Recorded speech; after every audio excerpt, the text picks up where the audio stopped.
তোমার বিল হয়েছে 4800 টাকা। ভাই বিলটা 6000 টাকা করে দেন। কেন 7000 কইরা দেই? তোমার 1000 আমার 1000। না ভাই, বাজার করার জন্য মালিক 6000 টাকায় দিছে। 7000 লিখলে আমি কেমনে ম্যানেজ করুম? তুমি কেমনে ম্যানেজ করবা ওইটা তো আর আমি জানি না। যদি তোমার 6000 টাকা বিল কইরা দিই আমার লাভ হইব কি? ঠিক আছে ভাই, তাইলে আপনি 200 টাকা রাইখে দিন। তোরে কি আমারে দেখে বাটপার মনে হয়? আমি তোর পরীক্ষা নিলাম, মালিক তোরে বিশ্বাস করে বাজারে পাঠাইছে, তুই ওই জায়গায় থেকে টাকা মারস, তুই তো বিশাল বাটপার। ভাই আপনার কিছুই করতে হবে না, আমার যে কয় টাকা বিল হইছে আপনি ওই কয় টাকায় রাখেন। আমার সদাইটা আমার দিয়ে দেন, আমি বাসায় চলে যাই গে। আচ্ছা টাকা দাও। এই যে নেন ভাই। তুমি কোন বাসায় কাজ করো? ভাই আমার ভুল হয়ে গেছে, আমার মাফ করে দেন। আপনি আর এই বিষয় নিয়ে বাড়াবাড়ি করেন না, আমারে যাইতে দেন। সাইরা দিমু মানে? তুই যদি তোর মালিকের নাম না কস, এই টাকা আমার কাছে, সদাই আমার কাছে, তোরে কিচ্ছু দিমু না, সোজা চলে যা। ভাই আমি যদি মাল নিয়ে না যাই মালিকরে কি জবাব দিমু? আমারে ছাইরা দেন ভাই, আমি চলে যাই। তুই অন্য জায়গায় কি করস ওইটা আমার দেখার বিষয় না, তুই আমার দোকানে এসে বাটপারি করস। আজকে তোরে শিক্ষা দিয়ে দিমু, তাড়াতাড়ি নাম ক। আমি মাহফুজ ভাইয়ের বাসায় কাজ করি।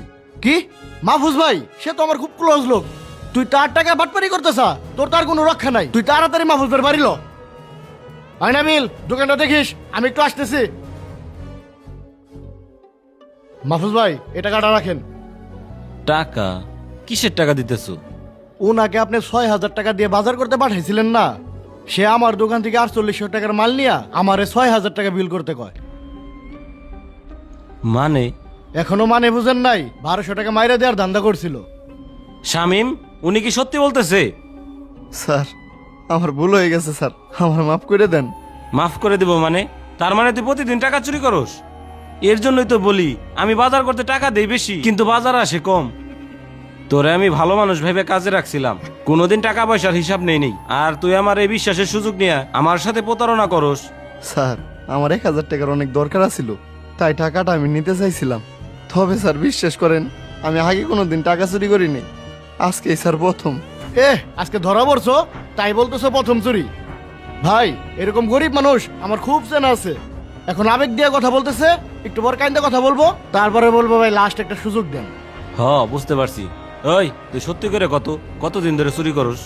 স্যার বিশ্বাস করেন, আমি আমার ছেলের দোহাই দিয়ে বলতেছি, এর আগে কখনো আমি চুরি করিনি, আজকে এই প্রথম চুরি করতে চাইছিলাম। তুই তো না বুঝে তোর ছেলের দোহাই দিলি। দেখ, তুই যদি সত্যি কথা না বলস তোর ছেলের কিন্তু ক্ষতি হবে।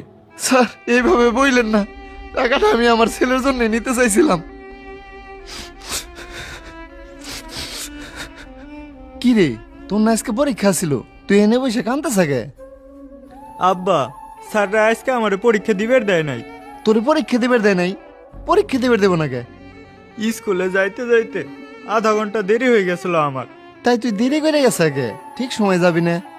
আব্বা, এত দূরের রাস্তা, হাইটে যাইতে যাইতে দেরি হয়ে গেছে। সকালে তোমার কাছে টাকাও চাইছিলাম, টাকাটা দিলে গাড়িতে যাইতে পারতাম। স্যার আমার ছেলে অনেক ভালো ছাত্র, ওরে গ্রামের ভালো একটা স্কুলে ভর্তি করছি। স্কুলটা আমার বাড়ি থেকে অনেক দূরে, যাইতে আসতে 40 টাকা ভাড়া লাগে। আমি যে আমার ছেলেরে প্রতিদিন 40 টাকা করে দিমু ওই সামর্থ্য আমার নাই। তাই ভাবলাম যদি আমার ছেলের একটা সাইকেল কিনে দিতে পারি তাইলে ও পড়ালেখাটা ভালো মতো করতে পারবো। তারপরে আমি কম দামি সাইকেল খোঁজা শুরু করলাম। সাইকেলটা নিতে পারেন, একবারে 2000 টাকা লাগবো। এই সাইকেল 2000 টাকা?